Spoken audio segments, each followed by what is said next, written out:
시간을 더 말씀을 나누겠습니다. 어둠의 밤을 이기고 새날을 인도하는 새벽빛과 새아침의 빛에 대한 이상이 이건 욥기에서 이미 우리 여러 번 읽었었는데 38장 12절로 13절을 다시 찾아서 읽어보겠습니다. 이 빛이 있으라 하신 이 한마디 말씀이 참 성경에서는 어떤 한마디 말씀만 세상 표현으로는 휘리 꽂힌다 그러는데 은혜로 딱 받아들여지면 그 한 말씀이 그 사람을 구원할 수가 있는 거죠. 욥기 38장 12절로 13절입니다. 네가 너희 날에 아침에게 명령하였느냐 새벽에게 그 자리를 일러주었느냐 그것으로 땅 끝을 붙잡고 악한 자들을 그 땅에서 떨쳐버린 이 일이 있었느냐 그랬는데 어두운 밤을 몰아내는 아침 새벽 빛에게 명령해서 악한 자들을 그다음에 그 땅에서 다 떨쳐버린 일이 욥에게 이제 질문하는 말씀이지만 너는 이런 일이 없었지 않냐 이제 이 말은 역으로 설명해서 이런 일을 내가 하는 난 전능자다 지금 이제 나는 이런 일을 했다 이제 그런 뜻이죠. 신약 성경은 마가복음 14장 69절에서 72절을 같이 찾아서 읽겠습니다. 신약 성경입니다. 마가복음 14장 69절로 72절 이건 너무 잘 아는 내용이죠. 베드로가 주님의 눈빛이 곧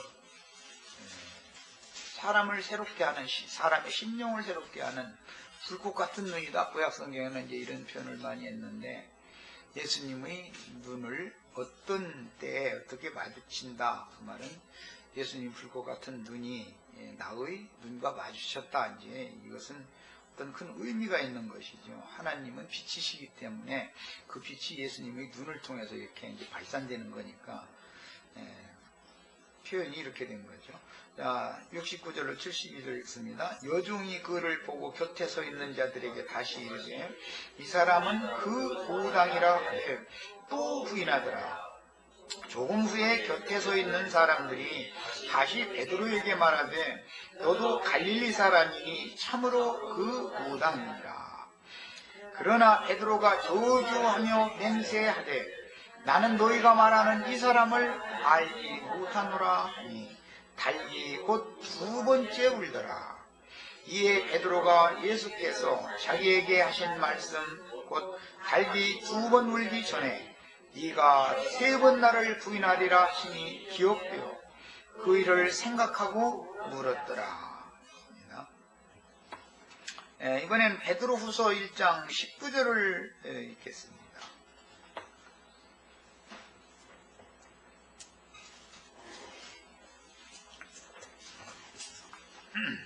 또 우리에게 더 확실한 예언이 있어 어두운 데 비치는 등불과 같으니 날이 새어 샛별이 너희 마음에 떠오르기까지 너희가 이것을 주의하는 것이 가하니라. 이것이라고 한 건 예언들을 말한 거예요.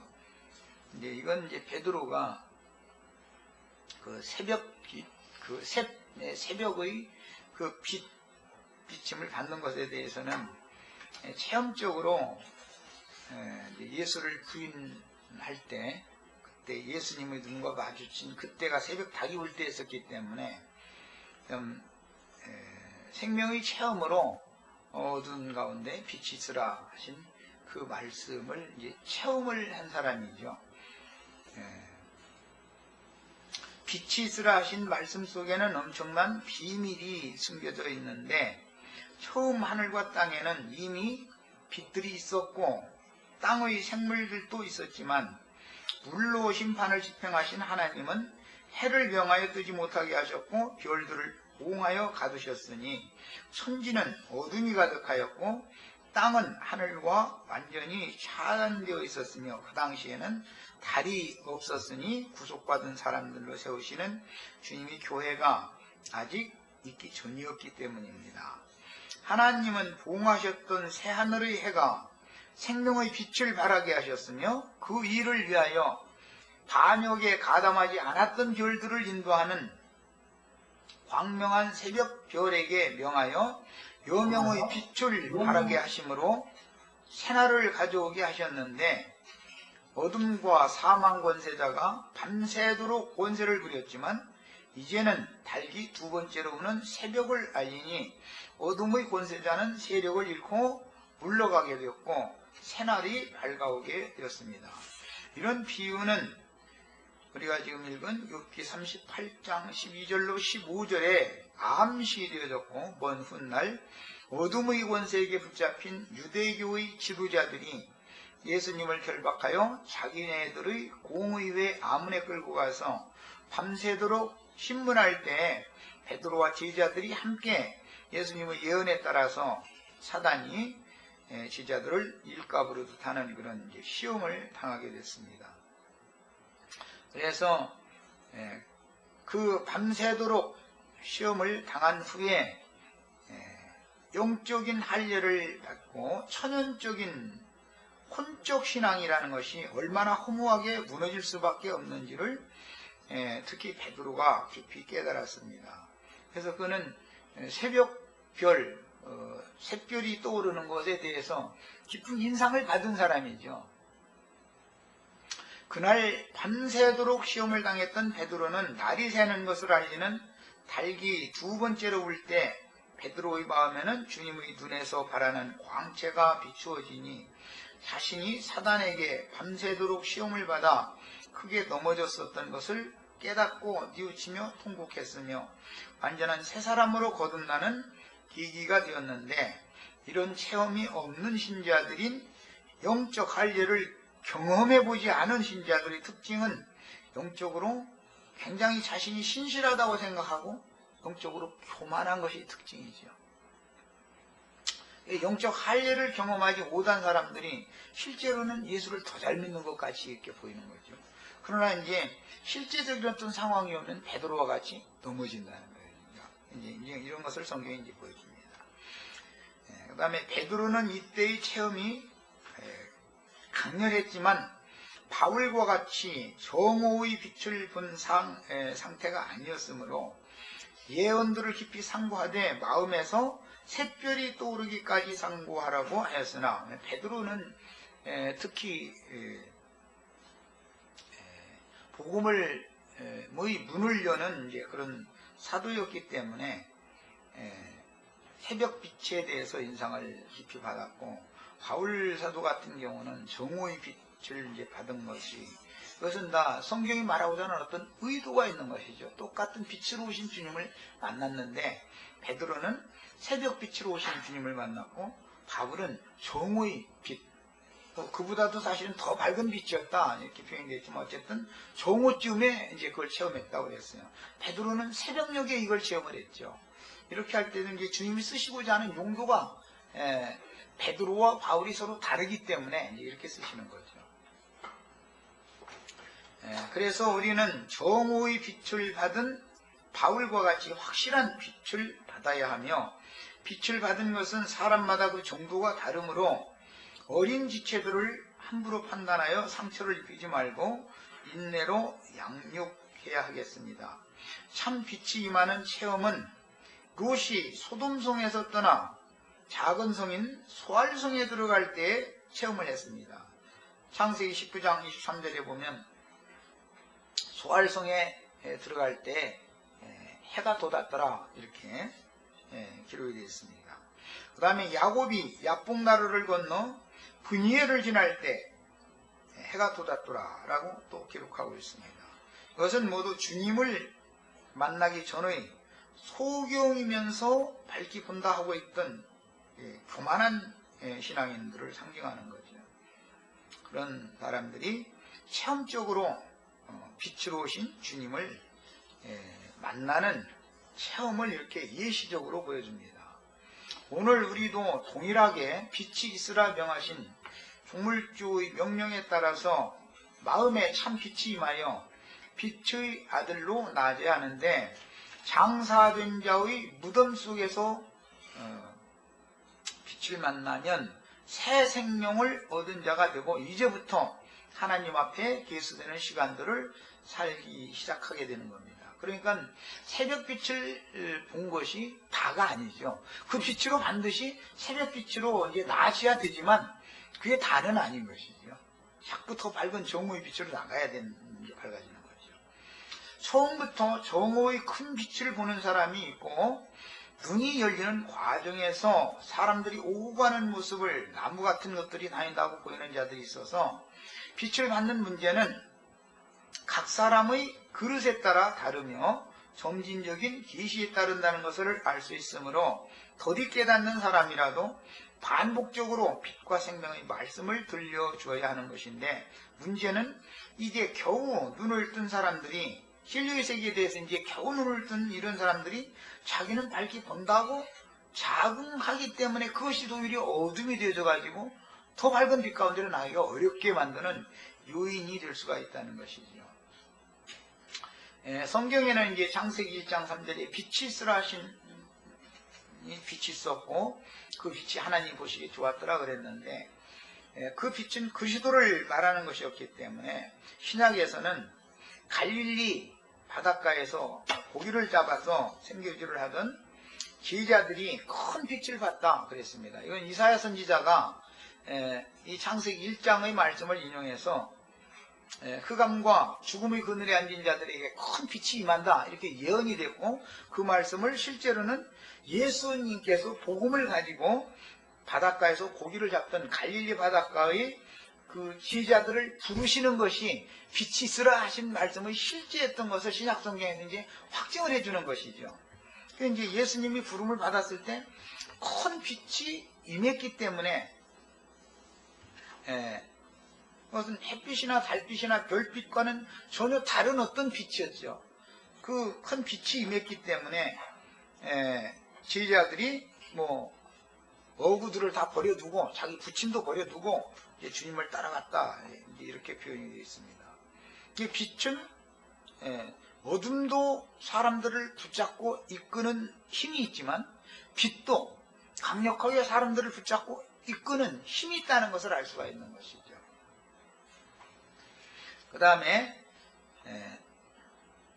참 빛이 있기 전에는 공허와 혼돈과 어둠이 앞에 있었는데, 실제로는 참 빛이신, 큰 빛이신 하나님 자신이 선재하였던 것이며, 성경이 말하는 빛과 어두움은 말씀의 양면성으로서 이미 말씀드렸어요. 빛과 어둠, 죽음과 생명이라는 것은 전부 말씀의 양면성을 성경이 말하는 거다라는 거예요. 구체적으로는 진리의 하나님 그리스도, 진리의 성령은 참빛이며, 어둠은 거짓과 살인의 아비인 마귀, 사단의 사자들이 전하는 다른 복음, 이 사실은 어둠이다. 다른 복음으로 다른 영을 받으면 사람들은 혼돈하게 돼 있다. 그리고 다른 복음을 듣고 수십 년 신앙생활을 했어도 어느 날인가는 그것도 참빛인 줄 알고 만족해서 따라갔다가 보면 어느 날인가는 공허가 엄습하고 밀려오는 때가 오게 돼 있다. 진짜 같으면 그럴 리가 없다는 것이죠. 가짜니까 그런다는 거죠. 그러나 이제 그것마저도 하나님께서는 그 빛의 거짓 빛의 인도를 따르던 사람들을 주님께로 돌아서게 하는 용도로 빛을 점점 더 어둠에 빠지게 만드는 것도 하나님의 뜻이다. 이것마저도. 그래서 흑암과 죽음의 그늘에 앉은 자들에게 빛이 찾아오는 거죠. 그래서 바닷가, 여기 물 위에 운행하셨던 그분이 이제 빛으로 찾아오신 거예요. 바닷가에서 고기를 잡는 어부들을 찾아오신 것을 신약에는 이제 실현을 한다는 것이죠.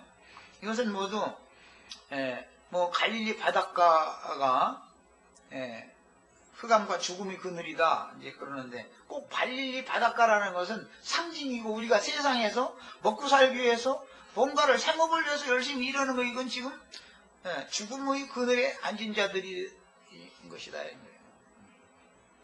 다 우리들이 예수를 믿기 전에는 세상에서 뭔가 열심히 다 먹고 살려고 열심히 하는 거 아니겠어요? 그게 다 어둠과 죽음의 그늘에 앉은 자들의 상태다는 것이죠. 그때 빛의 말씀을 가지고 그리스도께서 물 위에 운행하셨다 그랬지만 이렇게 바닷가에 이제 찾아오시는 것이죠. 세상에 찾아오시는 것이죠. 해가지고 빛이 있으라 하는 것은 내가 전하는 복음을 믿어라 그 말이라는 거예요. 이게 깨달아지고 믿어지면 세상살이 다 놓고 주님을 따를 수 있다 이제 그런 말이죠. 이게 이 복음이라는 거 어마어마한 능력이 있는 거죠. 모든 인생을 바꿔놓을 수가 있으니까 고기 잡던 어부들 직업 뭐 이런 거 싹 버리고 주님을 따라 나선다는 게 이게 참 인생의 전환이기 때문에 쉬운 일이 아닌 것이거든요. 그래서 인생을 살다가 어떠한 말씀을 전하는 누구를 만나면 인생이 딱 바꿔져 버리는 것이죠. 그게 인생이 바꿔져 버리죠. 이게 참 이 복음의 능력이라는 건 영광의 복음의 광채다 그랬는데 이 복음의 능력이라는 건 참 어마어마한 능력을 갖고 있는 거죠. 사람의 인생을 전환시킬 수 있으니까.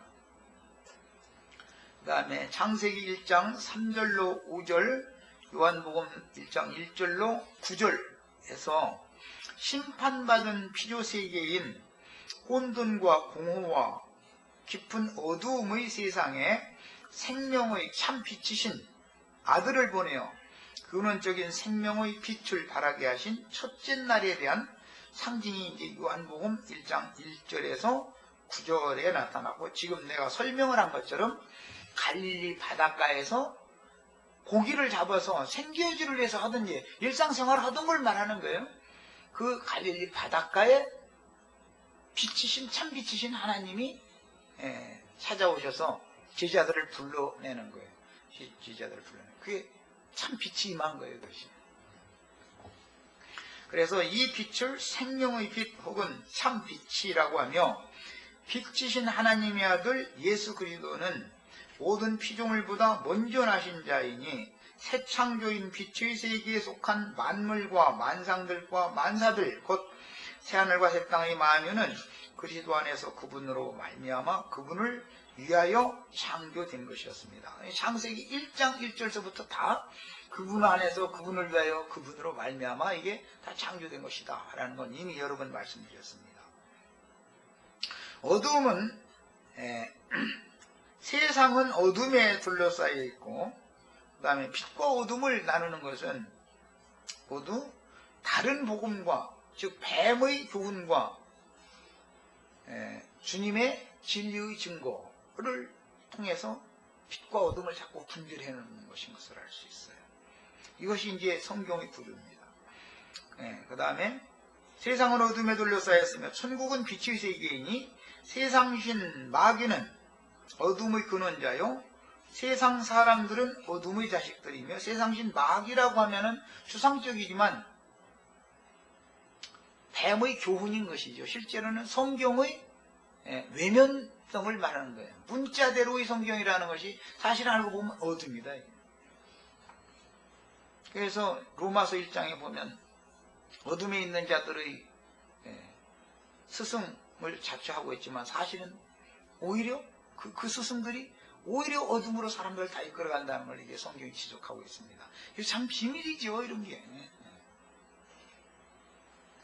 그 다음에 세상 사람들은 어둠의 자식들이며 천국의 아들들은 빛의 아들이니, 인자 예수님이 세상에 계시면 빛이요 낮이며, 인자 예수님이 죽은 후에는 어둠의 권세가 은밀히 활동하는 때인 저녁이 오므로 그 이제 후로 76페이지가 어디로 쓰셨네? 밤이 오게 됩니다. 밤이라고 하는 것은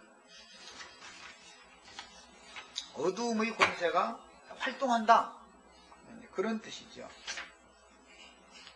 교회 시대의 전 기간은 밤으로 늘 상징이 되는 겁니다.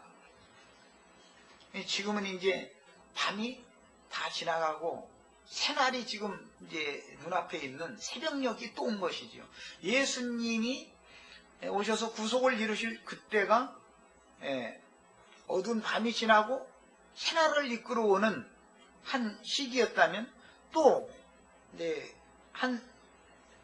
새 날을 또 이끌어오는 새 시기가 이제 또 바로 이제 우리 턱 앞에 와 있는 것을 우리가 이제 다 알 수 있는 것이죠. 지금이 가장 깊은 밤이죠. 이제 날이 새려고 하는 밤이니까. 그래서 계시록의 마지막에 보면 예수님이 자신을 소개할 때 해로 소개하시지 않고 광명한 새벽별이라고 이제 소개가 되는 것은 새날을 이끌어오는 분이다라는 것을 강조하는 것이죠. 늘 성경에서 이제 별은 인도 직분을 상징하는 겁니다. 동방 박사들, 예수님 태어났을 때 동방 박사들 얘기 나오는데 이거는 욥기에서도 인용하는 말로서 동방에 뭐 우스 땅에 뭐 욥이라고 하는 현자가 있었고 그 이제 친구들이 다 동방의 현자들이 있는데 이게 신약에서는 동방 박사들이다. 별점을 치고 뭐 이제 그래서 뭐 예언도 하고 예언도 풀어주고 이제 이렇게 하는 사람들이죠. 그런데 그런 동방 박사라고 하는 사람들은 별의 인도를 따라가는 거예요. 그러니까 별의 인도를 따라서 가면 결국은 예수께로 인도되는 것을 성경이 제시하고 있습니다. 그러므로 어둠의 권세가 세상의 빛으로 오신 인자 예수를 죽인 후에는 교회가 밤을 맞게 되므로 교회는 근원적인 낮의 빛인 정오의 빛이라고 그러는데 낮의 빛인 그리스도를 반사하는 달로 상징되며 깊은 밤에는 교회의 빛들인 주의 사자들을 통해서 진리를 증거하고 선포하게 하심으로 어둠을 밝혀주는 것이니 새 세계를 이끌어오는 시대의 종말에는 광명한 새벽별이 떠올라서 어둠을 이기고 새날의 미명을 밝혀주는 것을 계시하고 있습니다. 이것은 뭐 우리가 아까 마가복음에서 읽은 것처럼 구약시대에 롯이 경험했고 야곱이 경험했던 그런 경험을 베드로가 아주 너무 가슴 깊이 누구나 그 구절을 읽으면은 다 감동을 다 받죠. 그래서 베드로에게 새 아침이 그 밤의 시험과 그 새 아침이라고 하는 것이 어떤 의미를 가지고 있는지 창세기에서 뭐 땅이 혼돈하고 공허하고 흑암이 깊음이 있고 하나님의 신이 수면에 운행하시니라 해놓고 나서 하나님이 가라사대 빛이 있으라 신이 빛이 있었고 이게 복음의 참 진수지요. 그러니까 말하자면 이런 말씀을 통해서 우리는 이제 성경이 말하는 빛과 어둠, 그 다음에 복음의 능력과 사단의 능력, 복음의 권세, 그 다음에 마귀 권세 이런 것들을 다 대비해가면서 깨달을 필요가 있습니다.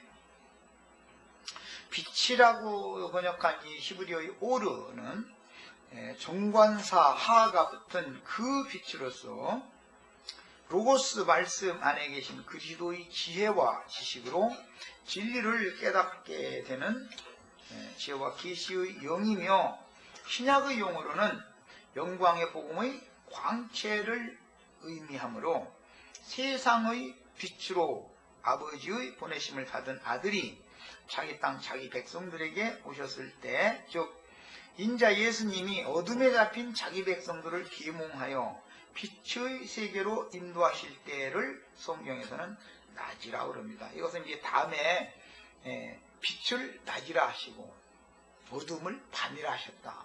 낮과 밤이라고 하는 개념 이런 것이 이제 영적으로 깨달아져야 하는 것이죠. 성경에서 어떤 단어 앞에 정관사가 붙어 있다. 예를 들어서 태초에 하나님이 천지를 창조하셨다고 하늘들과 땅에도 다 하라고 하는 정관사가 붙어서 하늘들이라고 번역하는 하 샤마임 그 하늘들, 그 다음에 에레츠 땅도 하 에레츠, 이것은 모두 다 정관사가 붙어 있는데 빛이라고 하는 것도 빛이 있으라 하시니 빛이 있었고 이런데 그 빛이 있으라 하심에 그 빛이 있었고 이렇게 돼 있다는 거예요. 이 정관사가 붙으면 모두 그리스도를 의미한다. 성경에서는. 많은 빛들과 그 빛을 반사하는 빛들, 달이나 별들과 근원적인 빛인 해로 상징되는 해는 전혀 다른 예입니다. 달이나 별이 생명력이 있는 건 아니죠. 해만 생명력이 있는 것이죠. 오늘 저 오면서 우리 이제 과일 얘기가 이제 비가 와서 과일이 덜 달다 이제 햇빛이 좀 며칠 더 쪼이고 나서 따면은 그때는 이제 과일이 맛있다 이런 얘기들 나눴는데 햇 속에는 단성분이 있으니까 햇빛을 받으면 과일이 다르지잖아요. 이게 빛이신 예수님 안에 달콤함이 있는 것이죠. 설탕이 예수님이 설탕이죠. 말하자면 또 이렇게 하면 이제 기독교인들 들으면 예수님을 불경하게 설탕이라 했다고 또 그럴 까면서인데 실제적으로는 예수님이 설탕이죠. 예. 그런데 설탕이 너무 달면 쓰지요. 단 거 사카린이라고 뭐 먹어보셨어요? 사카린? 사카린을 물에다 다 먹으면 달지만 사카린을 그대로 먹으면 쓰지요. 사람도 그래서 너무 지나치게 하면은 쓴 거예요. 그냥 적당하게 사랑할 때는 참 달콤한데 사랑이 지나치면 써버려. 그래서 햇빛을 너무 많이 쬐이면 또 계속 더 달아지는 것이 아니라 도가 지나치면 써버려. 그래가지고 오이 같은 거 이거 보면은 햇빛을 계속 쬐는 오이는 먹으면 쓰죠. 오이 쓴 거 안 잡숴보셨어요? 햇빛을 많이 쏘인 노지에 썼다는 오이는 거 먹으면 쓰거든요. 그래서 그것은 당분이 너무 많기 때문에 그런 것이다. 그런 거 보면 참 기가 막혀요. 사실은 쓴 것이라는 것은 반대서 오는 것인 것이거든요. 그래서 세상 살이를 할 때 사람들이 고난받는 것 보면 쓰다 그러잖아요. 쓴맛 분다 이러잖아요. 그런데 그게 사실은 알고 보면 단 것이 지나친 것이다. 보면 세상이 만물의 이치만 봐도 이 성경 이치라는 게 참 너무 놀라운 거예요. 그 다음에 사물 이치를 들다 보니까 딴 데까지 갔는데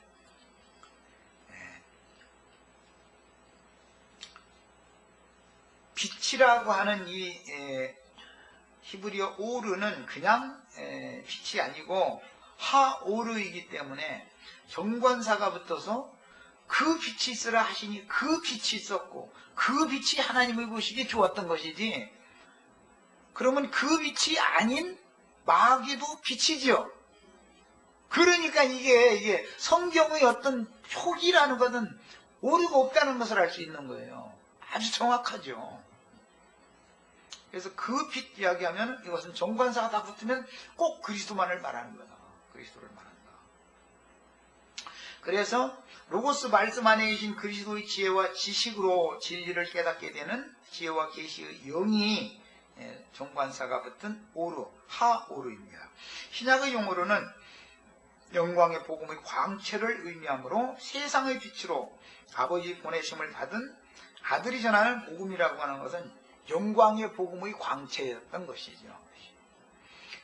아들이 자기 땅, 자기 백성들에게 오셨을 때, 즉 인자 예수님이 어둠에 잡힌 자기 백성들을 계몽하여 빛의 세계로 인도하실 때에는 빛이 있으라 라고 명령하시는 말씀을 하나님이 하신 걸로 되어 있지만, 이것은 주님께서 복음을 전파하시고 믿어라 라고 말했다라는 것을 암시하는 구약적인 표현인 것을 알 수가 있어요.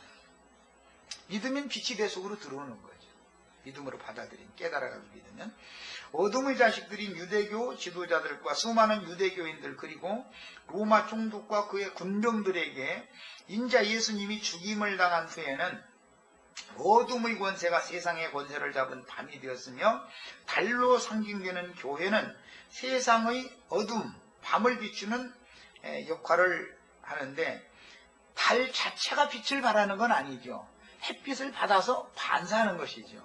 이 교회 자체가 빛을 발하는 게 아니고 그리스도를 반사하는 것이죠. 교회라는 건. 그 다음에 별들은 해와 달의 아들들로 성경에서는 상징합니다. 그래서 태초에 하나님이 이제 천지를 창조하실 때 하늘의 별들, 하나님의 아들들이 기뻐하고 소리를 질렀다 그러면 별들이라는 개념이 하나님의 아들들이라는 개념과도 같은 동의어의 개념으로 그게 사용된 용어인 것을 알 수가 있습니다. 자, 새 창조의 땅, 하 아래체예요. 에서는 구속사의 첫사람인 아담을 위한 빛들의 창조 이야기가 나오는데 이것은 넷째 날에 나타나죠. 넷째 날에 나타나는 그 빛과 첫째 날의 빛은 근원이 다른 것이죠. 두 광명, 큰 광명과 작은 광명들을 나게 하셨다면 이제 별들을 주셨다 이렇게 할 때 거기다는 정관사를 붙이지 않는다 이거예요. 창세기 1장 3절에다가는 정관사를 다 붙인다 이거예요. 이것은 성경의 표기라는 게 얼마나 명확한가를 보여주는 거다는 거죠. 그 다음에 넷째 날에 나타나며 본문의 빛은 근원적인 생명의 빛을 의미하므로 창세기 1장 2절에 나오는 기품에 있는 흑암과 반대 개념이며 본문의 빛은 말씀이신 그리스도, 말씀이 육신이 되신 진리, 곧 예수 그리스도, 진리의 영이 되신 그리스도를 상징합니다. 하나님께서는 태초부터 계신 이로서 태초부터 계신 생명의 말씀으로 만물을 창조하셨는데 새 창조인 새 사람 창조도 그리스도의 말씀으로 창조하시며 모든 창조물보다 먼저 나신 분은 생명의 빛이신 하나님 자신 곧 빛이 흑암보다 사실은 먼저 있었다. 그러나 나타나기는 빛이 나중에 나타나는 것도 하나님의 뜻이다 이것마저도. 어둠의 배경 위에서는 다음에 빛이 비춰져야 되는 것이기 때문에 언제나 어둠의 일이 먼저, 육신의 일이 육체가 먼저 나오고 그 다음에 거듭난 영예가 나오고 언제나 이렇게 돼 있는 거다. 성경의 구조가 이렇다는 거죠. 그 다음에 생명의 빛이신 하나님 자신 곧 예수 그리스도가 근원적인 빛인 것을 성경은 이제 뒤에 설명을 해주고 있습니다. 그 다음에 아침 새벽에게 명하여 땅의 모든 악인들을 털어내게 하셨던 이 빛은 새벽빛이요 광명한 이제 새벽빛인데 생명의 빛이신 예수 그리스도 자신이므로 어둠에 잡힌 인간들에게 진리의 말씀을 선포하시면서 듣는 자는 깨달으라 라고 말씀하시는 것에 대한 암시다.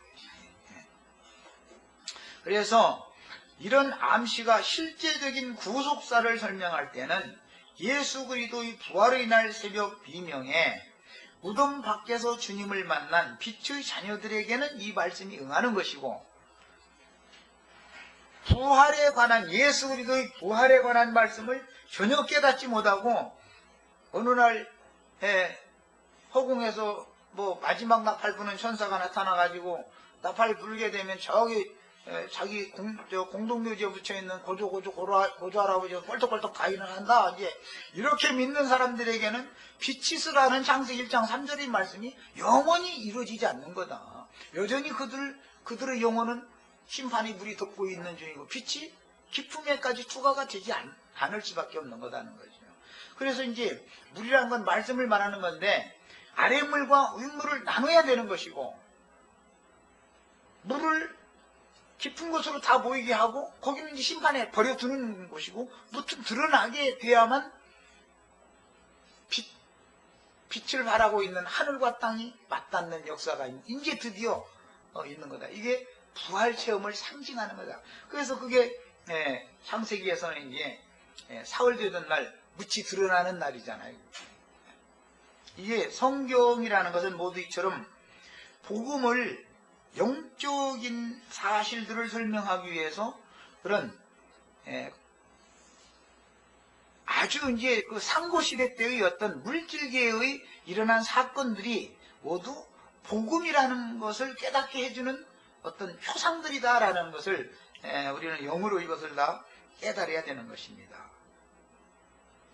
그 다음에 그리스도는 해로도 상징이 되고 새날을 인도하는 광명한 새벽 별로도 묘사되어 어둠과 사망의 세상을 밝히는 생명빛으로 충만한 주님의 말씀을 우준한 인간들의 귀에 선포하시고 나서 귀 있는 자는 들으라. 그 다음에 영의 빛을 받아서 마음으로 깨달으라 라고 자꾸 선언을 하셨던 거예요. 이것이 빛이 있으라 하심에 그 빛이 있으라 하심에 그 빛이 있었고 하나님이 보시기에 그 빛이 좋았더라 라는 거예요. 성경에서 근원적인 빛이라는 용어는 하나님의 지혜와 지식이신 그리스도를 의미하며 하나님의 영광을 알게 하는 그리스도의 실체요 스스로나고 존재하는 하나님 자신인 말씀의 본질이신 그리스도는 하나님의 형상의 형체인 신의 영광빛이며 하나님은 빛입니다. 예, 하나님을 만나려면 마음 눈이 밝혀져 가지고 생명의 빛이 자신의 마음에 비춰져야만 하나님을 만나는 것이죠. 이게 이제 이것은 세상 교계에서는 인격적으로 주님을 만나야 된다라는 말을 많이 하는데, 베드로가 새벽녘에 닭이 2번 올 때 주님의 눈과 자신의 눈이 마주치니 인격으로 만나는 것이다. 이게 불꽃 같은 눈이 나의 심령 전곡을 막 빛이 탁 와서 찔러버리는 것이죠. 그러면 세상 밖에서도 그 여명의 빛이 딱 떠올 때 새벽빛 잘못 보면 눈에 막 그 빛살이 와서 찌르잖아요, 눈을. 이런 것을 체험적으로 주님을 이렇게 만나야 된다 이 말이에요. 그래서 막 가서 이제 그게 그 새벽빛이 오는 것은 통일시키는 거잖아요. 회개시키는 거잖아요. 회개하면은 주님이 그 밤새도록 주님을 부인했던 걸 주님이 용서하시러 나중에 또 오시잖아요. 갈릴리 그 부르셨던 그 장소로 또 오시는 거예요. 거기서 만나자 약속해놓고 나서. 그래가지고 이제 거기서 치료를 이제 다 하시는 것이죠. 그 밤새도록 상처받고 주님을 부인했고 했을 때 통곡하면서 했던 그 영혼을 이제 고쳐가지고 이제 빛의 사자로 보내는 거잖아요. 이것이 이제 성경의 구조인 것을 알 수가 있습니다. 그 다음에 시편 104편 2절부터 8절 지난 화요일날 이 말씀을 읽고 이 말씀을 재인용하는 베드로 후서 3장 5절로 7절도 이제 읽었는데 그 부분의 말씀을 좀 더 추구를 하겠습니다. 시편 104편 2절로 8절에 주께서 옷을 입은 같이 빛을 입으시며 그랬어요. 주님은 인간들이 육신의 몸에다 옷 입는 것처럼 빛을 입으신다는 거예요. 이게 주님이 나타나면 빛으로 나타나는 것이죠. 당연히. 그래서 구약 성경에는 뭐 불꽃 같은 눈으로 뭐 나를 막 감찰하시나이다 이제 이러다는 이것은 베드로가 불꽃 같은 눈으로 감찰하는 주님을 만난 거잖아요. 베드로가. 바울 사도는 정오에 자신을 찾아오신 주님을 만나가지고 이상과 계시를 지혜의 영과 계시의 영으로 깨닫게 해주기 위해서 지혜와 계시의 영으로 임하신 주님은 정오의 빛으로 오셨다. 베드로는 그러니까 베드로보다 바울 사도가 훨씬 더 밝음 가운데서 주님을 만난 것이죠. 베드로는 이제 어둠 가운데 있다가 주님을 만난 것이고, 그것은 이제 주님이 그렇게 쓰신다는 뜻이지 베드로가 뭐 더 크고 뭐 바울이 더 작고 뭐 크고 작고를 지금 말하고자 하는 게 아니에요. 쓰시는 용도가 다른 것이죠. 그 다음에 빛을 입으시며 하늘을 휘장같이 치시며 물에 자기 두각의 들보를 얹으시며 구름으로 자기 수레를 삼으시고 바람 날개로 다니신다 그랬는데, 구름 하늘이라는 것은 이제 다음 절에 나오는 궁창 위의 물입니다. 그 다음에 바다는 궁창 아래 물이죠. 바닷물이라는 건 이 상징이죠. 이런 것들이. 주님이 옷으로 입은 빛은 상고의 아침빛이요 새벽빛으로서 어둠과 혼돈 중에서 새날의 빛이 되어 어둠의 세력을 이기고 어둠에 잡힌 악인들을 털어내셨던 것이며 새날의 참 빛이 되어서 오신 것입니다. 주님은 광명한 새벽별로서 어둠의 시대였던 율법 시대를 종결하고 끝내버리고 어둠의 권세자들인 율법 선지자들이나 율법 시대의 왕족들이나 율법 시대의 제사장족들이나 이런 사람들에게 모든 권세를 박탈해버리는 것이죠. 그것은 해를 뜨지 못하게 하고 별들을 봉하에 가뒀다. 표현이 이렇게 했어요. 그 예수님이 오셔서 자칭 빛의 아들들이라고 자부하고 있던 그 사람들에게서 모든 지위와 권세를 다 박탈해버린 거예요. 이것이 해를 봉하에 뜨지 못하게 하고 뭐 별을 봉하에 가둬두고 이렇게 암시가 됐다는 거예요. 성경 읽을 때는 이런 것을 신약 성경이 말하고자 하는 어떤 의도를 구약 성경에서는 암시적으로 예언적으로 말을 해두고 있다라는 것을 깨닫는 게 참 필요합니다.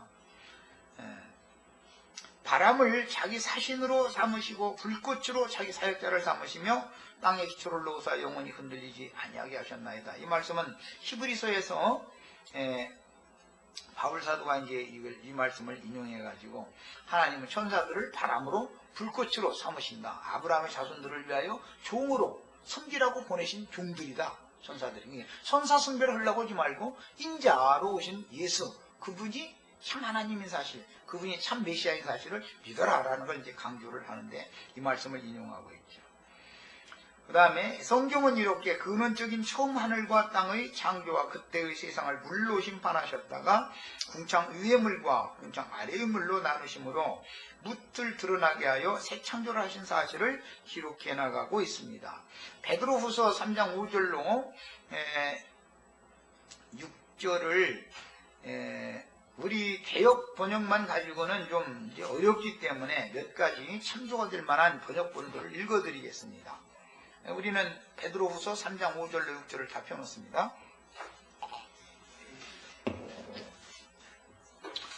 구약 성경에 아담 세계에 이전에 영원 전의 만물을 창조하셨을 때 태초에 하나님이 하늘들과 그 땅을 창조하셨을 때의 상황을 욥기나 시편에서만 우리는 읽었지만 구약 성경만 가지고 읽었지만 베드로후서 3장 5절로 6절에는 이것을 신약의 확증으로 지금 베드로를 통해서 증거를 했다는 걸 이제 알 필요가 있습니다. 5절 6절 있습니다. 이는 하늘들이 원은 이제 들이 빠졌는데 하늘들이 옛적부터 있는 것과 여기 있는 것이라고 하는 것이 그리스도지요. 있으라 하시면 있는 거지요. 그리스도를 말하는 거예요. 이게 근원적인 존재를 말하는 거예요. 옛적부터 있는 것과 땅이 물에서 나와 물로 성립된 것도 하나님의 말씀으로 된 것을 그들이 일부러 잊으려 함이로다. 이로 말미암아 그때의 세상은, 그러니까 여기 그때의 세상이라고 하는 이 그때의 세상이라는 것은 노아의 때를 말한다고 기독교인들이 해석을 이렇게 멋대로 하는데 절대 그런 뜻이 아닙니다. 창세기 1장의 내용을 말하는 거예요. 1장의 내용을. 그것은 이제 다른 번역을 통해서, 특히 킹제임스 성경 번역을 통해서 더 정확하게 이제 밝힐 겁니다. 본문에서 옛적부터 또는 이제 다른 이제 어떤 번역본에 있던 뭐 태고 쪽 이런 이제 번역이 나오는데 그런 개역 번역에서는 하늘들이 옛적부터 있는 것이라고 말하니 하늘들이 옛적부터 있었다고 하는 이것은 태초에 하나님이 하늘들과 땅을 창조하신 그때를 말하는 것이지 노아의 때 하늘들을 창조한 건 아니죠. 그냥 성경을 멋대로 해석하면 안 된다. 이건 노아의 때를 절대 말하는 게 아니다. 그게 아니고 개역 번역이 옛적이라고 그랬지만 이게 태고 쪽인데 태고 쪽이라고 이게 다른 번역이 되어 있는데 그것은 하늘들이 있게 된 것은 태초에 하나님이 그 하늘들과 그 땅을 창조하시니라 그때 있었던 것이지 노아의 때 하늘들이 그때서 생겨난 건 아니잖아요. 그러니까 성경을 이렇게 멋대로 해석하면 안 된다는 거예요. 성경을 의도대로 해석해야지. 이것은 창세기 1장의 세계가 있었고 그때의 창세기 1장 1절의 세계는 그때 세상은 옛적부터 해놓고 그때 세상이다 그랬는데 그때 세상은 물이 넘침으로 멸망했다는 거예요. 이 말을 한 거는 창세기 1장 1절로 2절 사이의 말씀을 베드로 사도가 신약 말씀으로 영감을 따라서 이게 내어낸 말인 거예요. 증거한 말인 거예요. 하늘들이 있는 것은 노아의 때만 있는 게 아니에요. 훨씬 그 이전에 이미 태초에 하나님이 하늘들과 천지를 창조했을 때 하늘들이 있었어요. 그때. 그 시대를 그때를 말하는 거예요. 그런데 이로 말미암아 그때의 세상은 그랬어요. 그때의 세상이라는 것은 욥기에서는 모든 악인들이었다. 이게 악인들. 악한 천사들에게 미혹당한 모든 악인들을 털어낸 거예요. 그때 세상이 그리고 나서는 물로 멸망했다 그랬어요. 그래서 본문에서 옛적부터라는 이 태초 창조를 의미하는 말이고 그때란 해를 뜨지 못하게 하시며 별들을 봉하여 빛을 발하지 못하게 하셨으며 엄청난 지각 변동을 일으켜서 처음 하늘들과 땅에 살던 악인들을 털어내게 하신 후에 물로 땅을 덮은 태고 때의 일들을 지금 말하는 것입니다. 몇 분만 더 하겠습니다. 그 다음에 킹제임스 성경을 번역한 새 번역을 읽어드리겠습니다. 그들이 이렇게 말하는 것은 하나님의 말씀으로 하늘들이 오랜 옛날부터 있었고 땅이 물에서 나와 물로 말미암아 형성되었다는 것과 또 물로 그때의 세계가 홍수에 잠겨 망하여 버렸다는 사실을 그들이 일부러 무시하기 때문입니다. 그럼 오늘날 노아의 때의 일이다라고 하는 건 전부 그때의 일을 무시하는 자들이 하는 말이죠. 이게 전부. 내 말이 맞아요? 틀려요? 태초에 하나님이 천지를 창조하셨을 때 이미 하늘들이 있었고 땅이 있었고 그때 당시에 악인들이 있었단 말이에요. 그것들을 그때 이미 다 쓸어버렸다. 그런 일이 있었다라는 걸 구약성경에만 말하는 게 아니라 신약성경에서 베드로 사도를 통해서 증거하는 거예요. 이게 신약의 확증이에요. 나는 뭔가 확실하게 증거할 수 있는 자료가 있으니까는 이런 소리를 하는 것이지, 기독교계에서 이건 기독교계의 모든 교리를 지지는 말을 지금 내가 하는 건데 1장 1절과 2절 사이에는 사람이 계산할 수 없는 성경의 표현대로는 영원 전에 만물을 창조하셨을 때라고 에베소서 3장 9절에 나오는 말씀대로 자면 영원 전에 만물을 창조하셨다는 거예요. 그때 이미 노아의 때가 영원 전에는 아니잖아요. 아담 때가 영원 전에는 아니잖아. 그러니까 성경이 말하는 의도를 일부러 무시하는 자들이 누군지를 잘 아셔야 돼요. 성경의 의도대로 성경을 가르치지 않는 게 전부고요. 이렇게 했다는 사실을 그들이 일부러 무시한다 이랬어요. 공동번역을 읽어드립니다. 똑같은 용어인데 그 구절이에요. 그들은 아득한 옛날에 하느님의 말씀으로 하늘들과 땅이 창조되었다는 사실을 일부러 외면하고 있습니다. 아득한 옛날에 하느님의 말씀으로 하늘들과 땅을 창조했다. 이것은 태초에 천지를 창조하시니라는 말씀을 말하는 것이지 노아의 때를 말하는 게 절대 아닙니다. 더구나 아담의 때 아닙니다. 이게 아담의 때 천지를 창조한 게 아니에요. 이미 영원 전에 만물을 창조하실 때 하늘들과 땅과 모든 만물을 창조하셨던 거예요. 그때 물로 세상을 심판해버렸다는 것을 일부러 잊어버리려고 사람들이 엉뚱하게 가르치더라는 거예요. 베드로 사도 때만 그런 게 아니에요. 매 세대 지금도 똑같이 엉뚱하게 가르치는 거예요. 이 창세기 1장 1절과 2절이 이게 어마어마한 비밀이 감춰져 있습니다. 그래서 하느님의 말씀에 의해서 땅이 물에서 나왔고 또 물에 의해서 이루어졌습니다. 그리고 물에 잠겨서 옛날의 세계는 멸망해 버렸었습니다. 이렇게 보면 이건 너무너무 이해가 하기 쉬운 창세기 1장 1절과 2절의 그 이해를 돕는 번역입니다. 베드로후서에서 그때 혹은 그 아득한 옛날이라는 이런 표현은 노아의 때 홍수를 의미하지 않고 아담 때는 홍수도 없었고 아담 창조 때는 홍수라는 말도 없죠. 홍수 심판도 아담 창조 때 심판받았다는 말 있지도 않아요. 그래서 홍수를 아담 때 노아의 때 홍수를 의미하지 않고 창세기 1장 1절과 2절의 태초 창조 때의 홍수를 의미하는 말씀으로서 그때의 세계가 물에 잠겨서 멸망했다는 것은 욥기 38장이나 시편 104편의 증거뿐 아니라 신약 말씀으로도 이처럼 베드로 사도를 통해서 확증을 다 해놓고 있는 것이다. 오늘은 여기까지 하고 그 다음에 이제 다음 화요일날 또 모여서 나가는 말씀을 더 나누도록 하겠습니다. 기도하고 마칩니다. 사랑하시는 주님,